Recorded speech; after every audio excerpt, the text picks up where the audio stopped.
You really don't see them as children, do you? If you succeed, you will be remembered as a hero.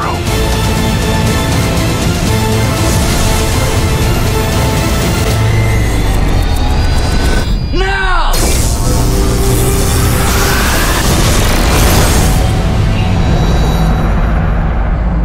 Hi, this is Chris here, and I'm with Gavin Hood, the writer-director of Ender's Game, and Bob Orci, the producer of Ender's Game. Now, the film is based on the best-selling book by Orson Scott Card, and I could tell you a little bit about the plot, but maybe I should pass it over to you guys. Gavin, could you give us kind of a brief rundown on the story of this movie? Yeah, essentially it's a story about a young boy called Ender Wiggin, played by Asa Butterfield, who is drafted into a military environment because we face the threat of an invasion, and he comes up against this formidable Colonel Graff, played by Harrison Ford, and another amazing icon of both theatre and film here in England, Sir Ben Kingsley, plays Mazer Rackham. And it's really the story about how the adults, Harrison Ford, Sir Ben Kingsley and Viola Davis, try to train this young person who's truly a genius to be the savior of mankind in this war. So we have fantastic opportunities in space to show some incredible visuals and some beautiful stuff, but we also have this very strong character-driven story at the center. And the adults don't necessarily agree on how best to raise this genius. And I think that's what gives it its relatability. What I love is the relationships between these characters and the way Viola Davis comes up against Harrison Ford and they disagree on what's best for this kid. And it's obviously a sort of kind of a classic book. When did the two of you first come into contact with the book? Well, I first read it when I was 12 years old. The book was published in '84, so I read it, I think, probably shortly after it was published. And I just always loved that it didn't talk down to young people, but that it was a grand space adventure that actually had some challenging themes in it and some challenging structure in it, and a couple of surprises that you don't normally see in a sci-fi story. It's not just a simple story that you can predict the outcome of. It actually surprised me when I read it. And you read it. Yeah, I was much older. I read it about 5 years ago, and for me, this was what's so great about collaborating with Bob on this, is that we both come at it from very different points of view. I came at it as an adult, and I was drafted into the military when I was 17 years old, in a very strange and rather intense time of my life. And so I'm looking back on this, and it's generating all this emotion in me. It's wait, this is a sci-fi story, and I'm loving the battle room, and I'm loving all this stuff. But at its core, these feelings of what it's like to be taken away from your home and placed in an environment where people are yelling and screaming at you and praising you for aspects of your personality that are more aggressive, and that your mother would think like, well, that's not what I want my son to be. It's just a very interesting dynamic, and so I think this is was exciting for us, is that you access this film, whether you're a younger person or a more senior person, you can access the film because you're relating to it either as a young person through the experience of Ender, or you're accessing it through Harrison Ford and Sir Ben Kingsley, these adults trying to train this kid, and yet at the same time you're also remembering what it's like to be a kid and all those strong feelings you had about what is right and what is wrong and what is the right way for me to be in this world. He has the split between his tremendous capacity for compassion, which is like his sister Valentine, and he has this capacity for real aggression and violence, which is more like his brother Peter. And so what we love is the way that this kid is struggling to find his identity. This is not just a goody versus baddie movie. And the idea to turn this into a movie has been bouncing around Hollywood for decades. Yeah. And no one's been able to pull it off. I don't know if it was one of these notoriously difficult books to turn into a movie. What made you feel like you could do this, Bob, as a producer? Well, first it was finding a like-minded group of people, including Gavin and including Gigi Pritzker, who first got the rights to the book at Odd Lot, who wanted to preserve the complexity and the challenge of the book. Other incarnations of the book that had been attempted by various studios tried to kind of make it a Hollywood ending and change it and just sort of take the title and not be true to what the book was. So, number one, when we all got together and we all agreed, we have to protect this book, we have to protect it for fans, we have to be true to what we loved about it. That was number one. And number two, audiences got sophisticated enough. They've seen everything, and I think for a while there, when the studios had the book, they were concerned that it was, young protagonist, but a challenging adult themes, and I think they were scared, frankly, and now, because audiences have seen everything, I think they're hungry for something original. And finally, the technology finally caught up with us. Now that this movie is producible and able to give it the grand spectacle that it deserves, the special effects by Digital Domain are amazing. Yeah. And there are actually our producing partners in the movie because they were there from the very beginning with us. And so we could actually make the movie for less than $1 trillion finally, and actually, and still have it be amazing. Yeah. And what was the biggest challenge then in writing the adaptation, Gavin? Well, sort of twofold. One is trying to create fantastic visuals of the iconic, scenes in the movie. For example, the battle room, which it is a great space in the book, but in the book it takes place in a sort of black box, and these kids fly around in zero gravity. And I'm thinking when I'm writing it, okay, well, I got to give this some real visual kick, and I had this idea to do it in a glass dome. He's laughing, going to hear why in a second. I come into the office one day, I said, I know what to do with the battle room to make it really visual. Not a black box. Why go up into space if you're going to be in a black box? I want to put it in a huge glass sphere where when you jump out into zero gravity, you kind of see out and you see, as you would in space, you'd see the sun and the moon and the stars and Earth below in all its beautiful beautiful blue earth. How can we do that? So we put a big glass sphere, and Bob and everyone's looking at me and my production. Sure, let me just sell my house. Yes, yeah. exactly. Like, do you Thanks, understand buddy. how much this is going to cost? And I went, but thankfully, we did some great concept art with Ben Proctor and Sean Harworth, our great production designers, and showed everybody. And then these guys helped me sell it, and we did manage to get the money to do that. So one of the challenges was creating those environments in the most beautiful way. But then on a character-driven level, the trick is that the book is also very much about what a character is thinking and feeling, and these complicated themes of what is the essence of my nature, and how do you be true to those ideas in a very different medium. In a book, a novelist can spend paragraphs telling you what someone is feeling, telling you what they're thinking. Films, that can be really boring. What do you use? Lots of voiceover. What you want to do is try and imagine the character exists outside of the book, and that the novelist has beautifully described this living, breathing character, and that I'm coming along with my cameras to photograph and film and try and understand this character using a different tool. And as Bob has said, we wanted to be true to that spirit in this medium. And so it's about translating scenes in ways that good actors, which we have, can react to each other, and you can read, through the reaction of a great actor, what they're thinking and feeling very quickly, which is a tool that the book doesn't have. We have living, breathing actors. And hopefully the end result, using different art forms, is to give the audience that feeling they got when they read the book, of an insight into this character of Ender Wiggin and his struggle. What did you have to change to make the script work? Well, there's practical challenges of the fact that a film is a 2-hour experience, give or take, and the novel could go on for 15 hours. So the first thing that Bob and I talked about is compressing time, and how do we do that without offending the fans. And in the book, the character is 6 years old, and by the end he's 13 years old. Well, we chose to take that last year and compress the story so we could use one actor, because it's really hard if you're changing actors on an audience every 10 minutes. So that was the first thing, compress the time period and set the character up as already in a military environment, so we don't have to watch him learn how to march and salute, and so we just take that for granted, he's there. But then still maintain all of that trajectory through the battle room and so on. That really is about the emotional journey.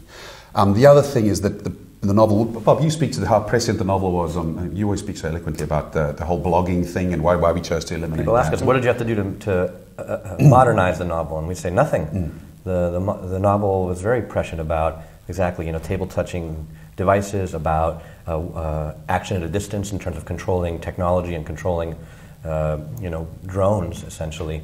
The internet was very much something that I'd never considered until I read that book as a 12-year-old, and sure enough, there it pops up years later. So we didn't have to do much to modernize it. We just had to be true to it. But what about the story of Peter and Valentine back Yes. on Earth? Because that's kind of not played up terribly much in the movie. No, it isn't, and I'm glad you asked, because to Bob's point, the things that were very original in 1984, like blogging and these kids, today everybody does that. So when you're looking at what is going to have to go to tell this story in 2 hours, I hope fans will forgive me for saying that the blogging between Demosthenes and Locke, which I love, by the way, as a story, is two things. One, it's not as sort of modern as it was then, because everybody does that now. And two, it's not the most visual thing to do cinematically. Two people sitting at a computer writing long philosophical discussions is not great cinema. But also, given that you've got 2 hours, and given the complex character development of Ender Wiggin, I really felt I had a breakthrough when I thought to myself, this kid has to be in every scene in the film in order to bond the audience to him in ways that truly let them experience what it's like to be him.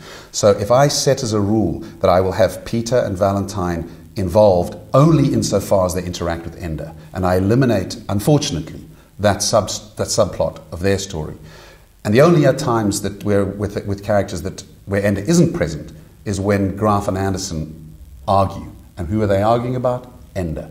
So it's a way of getting the audience to connect with a character that is quite complicated to get to grips with. But his brother and sister, Peter and Valentine, are still in the book. They're very much still in the movie. Yeah. And they play a very important part in the theme of the book, of the movie, just like they did in the book. They absolutely do. Valentine represents compassion. Peter there represents aggression. They interact with him in that way. Peter bullies Ender. We haven't shied away from any of that, which is critical to Ender's character development. So I believe we've been really true to the themes and ideas of the book. Unfortunately, we did not follow the plot area of Demosthenes and Locke. And Bob, you mentioned drones, which play a big part in the movie, and another thing that were quite prescient from the novel. You really it feels like you guys have really played up the anti-war message from the book in your movie. Was that important to you? I would say it's more a question that the movie raises. In a way, if you are sympathizing with Colonel Graf and with the International Fleet, they're attempting to do what they believe is best, which is save the Earth from a potential future attack. If you're Ender and you are resisting the nature to be aggressive and resisting the part of his personality that Peter represents, I think their argument in the movie is exactly the argument that we hope people will have when they leave the movie. So it was important to us to not treat it as an easy thing to simply have an answer to. The book and the movie both really are a question. Yeah, I think that Colonel Graf's struggle, and why he's also not just a stereotype, and why I think Harrison very generously wanted to play the part, is that he's highly manipulative of these kids, but he truly, in his mind, the super objective is most important, and he has to turn a blind eye to the struggles of these kids.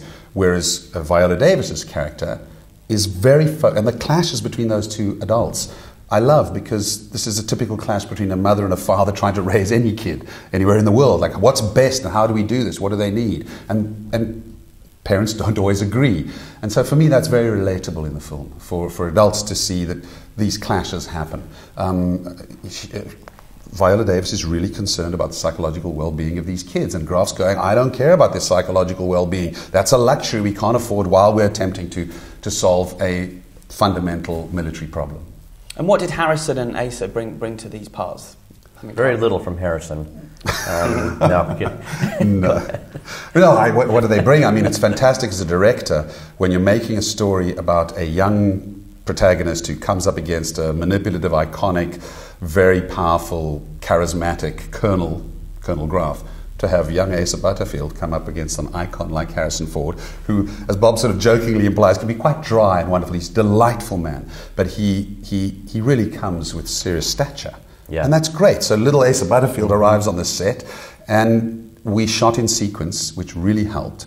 Not only his emotional journey, the fact is the kid grew 2 inches and the wardrobe department was going, what the heck, we've got to adjust this. But it really helped because for him to shoot in sequence, and there's initial first weeks on the set where he's quite intimidated by Harrison Ford, exactly what you want for Colonel Graf. And then by the end, when he's gotten to know Harrison better and his confidence is up, he's able to tackle those scenes where he really confronts Colonel Graf.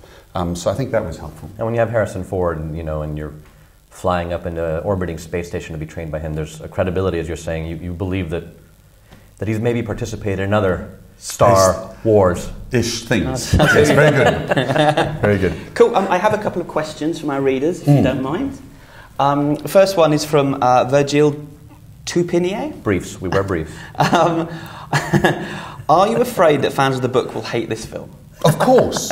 We're human. We're fans of the book. I think that's the important thing to realize. We are fans of the book. And that fear of not delivering on the great ideas and themes in the book is something that drives you when you're adapting the book. It's something that drove all our conversations. I think it's important for fans to know that fans of the book made the movie. The only tricky thing is that, of course, everyone who reads a book sees things slightly differently. We think we see them the same. But we all come from slightly different experiences, and we all bring ourselves to a piece of art. And visualizing things. I'm rather proud of that battle room, which is slightly different to the book. I hope in some ways it's visually more exciting because it had to be for the screen. And the same with the end battle. I hope that fans will appreciate the simulation room, which in the book is a game played on computers. And I remember sitting in the planetarium with my kids, and I was wondering, how am I going to make this simulated computer game really visually exciting? And my kids love space and stars, and so we go to the planetarium, and here you are in this huge domed environment when this big projector comes up and creates these stars. If you watch the movie, I mean, I stole that idea from the planetarium. There's a giant projector in the battle room, the simulation cave where Ender works, and it projects this world around him so that you can play a game in this huge environment instead of just on a screen. And then the other place I went to was the Disney Concert Hall, and I'm watching this conductor, and he's conducting, and he's standing in one place, but there's so much energy coming off him because I was so worried it'd be static. How do you give this thing visual and dramatic energy?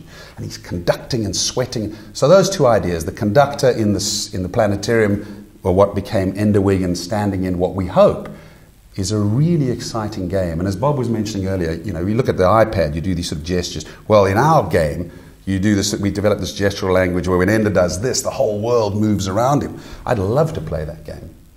Cool. And I picked the hardest name to say. Yanis Petrezic. Sorry if I said that wrong. Hi, Yanis. It says, Ender's Game is the first book in a saga. Surely if the movie's successful, there will be a sequel. Have you already thought about how you'd go about doing this? Handing it to Bob.